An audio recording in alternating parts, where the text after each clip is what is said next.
Hello, my name is Gregory Ivo. I'm the current in-house intern at Eclipse IoT, and I'm excited to show you my current project, the Robotic Courier Network.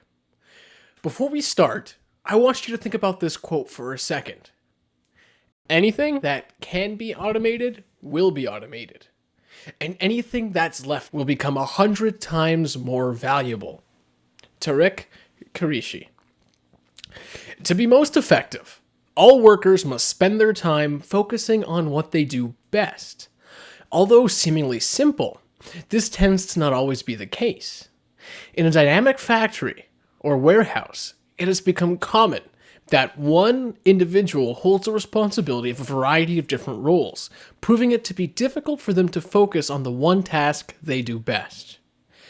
Not only do these many different roles affect productivity, they can actually put your staff at risk.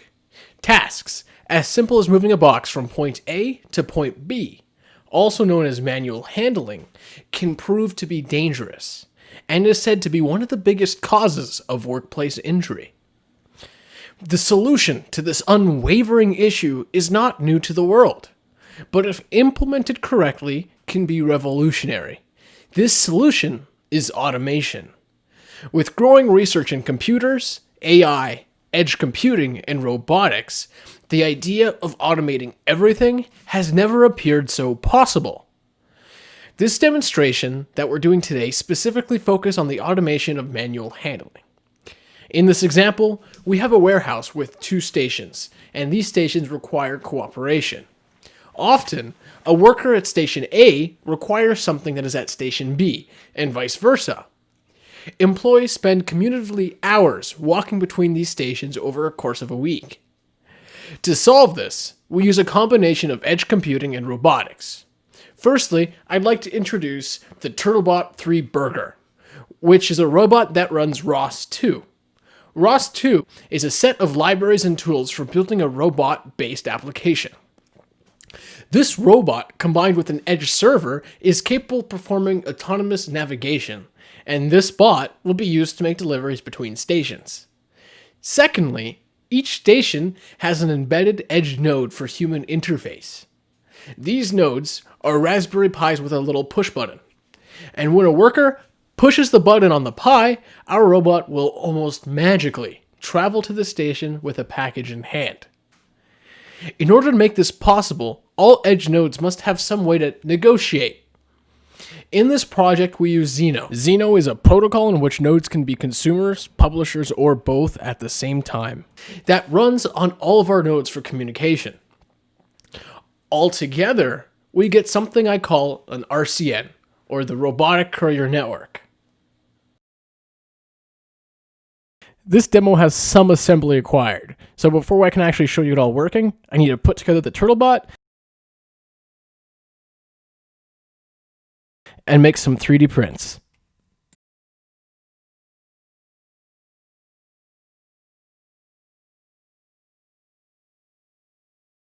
Now to the fun part. Let's see it all in action.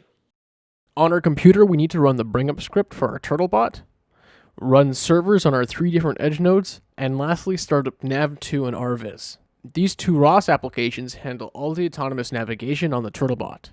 I now need to set the approximate 2D position of our Turtlebot with respect to my space, and finally we're ready to navigate.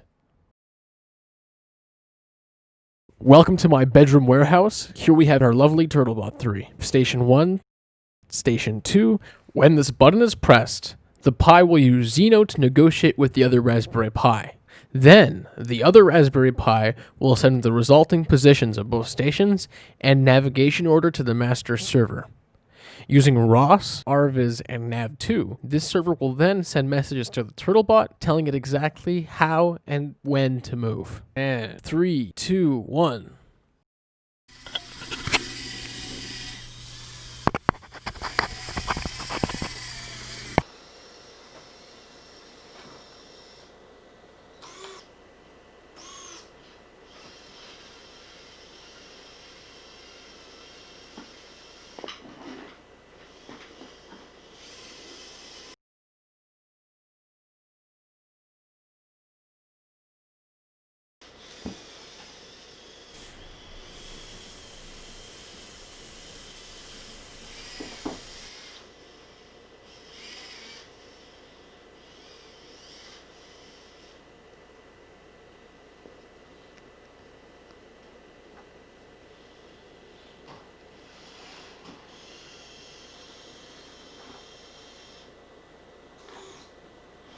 And right here is the exact moment everything goes wrong.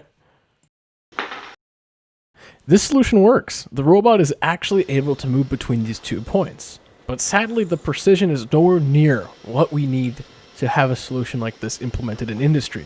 So half the time, this is what happens.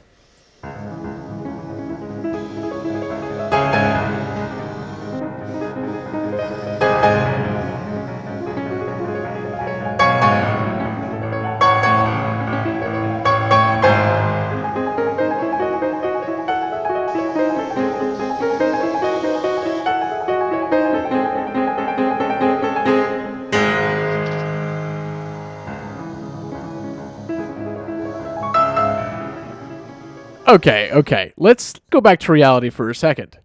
In order to improve the success rate for this demo, we need to give the robot more information about its target position.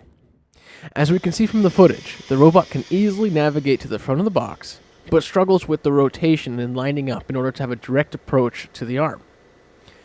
If we look at RViz, we can see the world from the robot's point of view. And our goals look like a tiny little insignificant landmark and can probably easily blend into the walls. To solve this, let's look at a pre-existing solution for robot vacuums. They're able to navigate to their docking stations quite accurately. For example, this Nito robot vacuum is able to recognize its position based off this big rectangle on the base station.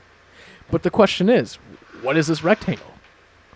The only way to answer that is by taking it apart and praying I don't destroy my precious home electronics. After a teardown, we learned that other than the charger, the base station is completely passive. This rectangle appears to be some sort of infrared filter, and the robot's onboard LiDAR sensor is doing all the work to figure out its positioning with respect to the base. This means that with these infrared reflectors and a little more softer tuning, it would be entirely possible to increase the Turtlebot's success rate during the process of navigating inside the box in this demo.